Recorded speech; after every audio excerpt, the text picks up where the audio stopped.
I never planned to become a graphic designer, but here's how everything started.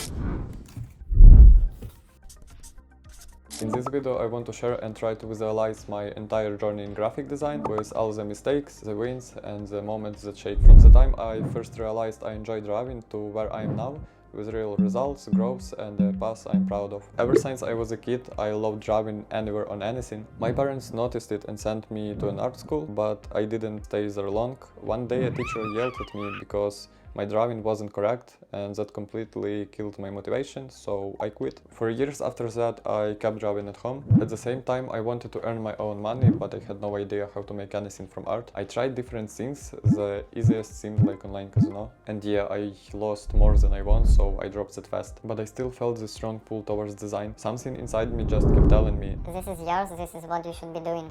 When I was 16, I finally got my first graphic tablet. Around the time NFTs were huge and a lot of money was flying around. I tried to get into it, but I simply didn't have the skills yet. Still, I kept drawing day and night, partly because I genuinely loved it and partly because I still hope to become a millionaire. One day while I was sitting in Discord with a friend, he told me, dude, you can draw emotes for Twitch streamers, they make good money. So we went on Twitch to find someone who might need art. The first streamer we found offered a price that was way too low, so I said no.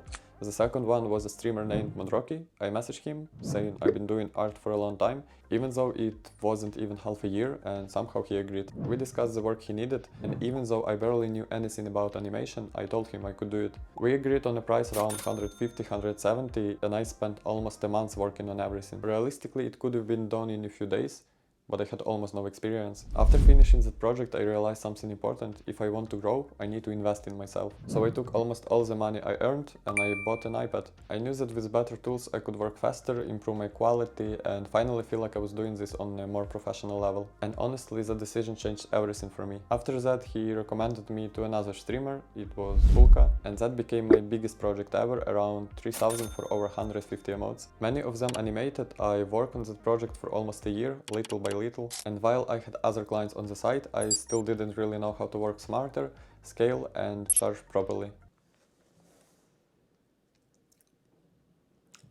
Later, I also worked with a clothing brand, making animations for them. Then AI tools became popular, they replaced me. It sucked, but it taught me something important. Don't try to jump higher than your head. Focus on building a personal brand, not just chasing quick money. Because once you have a strong personal brand, opportunities come naturally.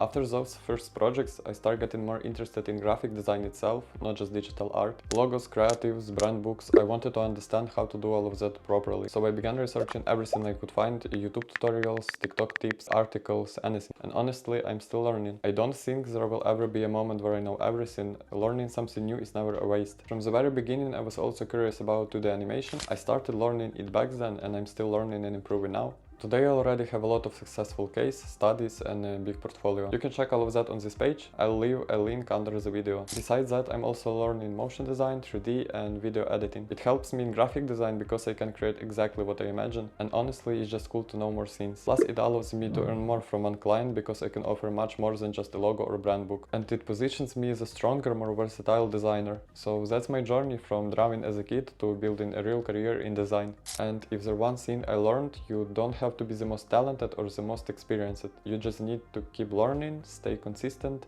and not be afraid to start small. If I could do it with almost no knowledge, a lot of mistakes, a cheap tablet, you can too.